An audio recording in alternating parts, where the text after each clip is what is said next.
പെണ്ണിനോടൊന്ന് പറഞ്ഞ്, ഉസ്താദെ ഞാൻ എന്റെ വീട്ടിൽ പോവാൻ എന്റെ ഭർത്താവിനോട് അനുവാദം ചോദിച്ചാൽ മൂപ്പർ അനുവദിക്കണില്ല.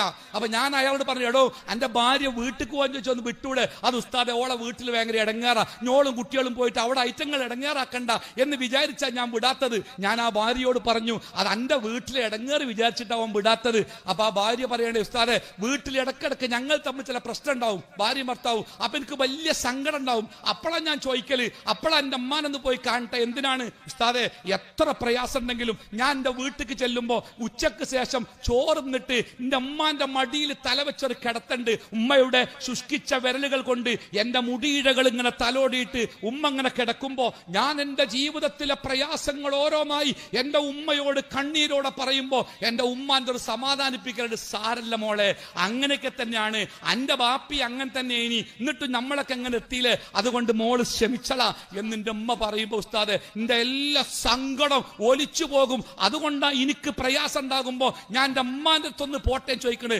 പൊന്നാര മക്കളെ, സ്വന്തം ഉമ്മയുടെ സ്വന്തം ഉപ്പയുടെ ആ മടിത്തട്ടിൽ നിങ്ങൾക്ക് സമാധാനം തേടാൻ സാധിക്കുന്നുണ്ടെങ്കിൽ ജീവിതത്തിലെ ലോകത്തിലെ ഏറ്റവും വലിയ സമാധാനത്തിന്റെ കേന്ദ്രം ആ മടിത്തട്ടായിരിക്കും. അതുകൊണ്ട് വീടുകളിൽ നമ്മുടെ മാതാപിതാക്കൾ അവർ രാജാക്കന്മാരായി ജീവിക്കട്ടെ.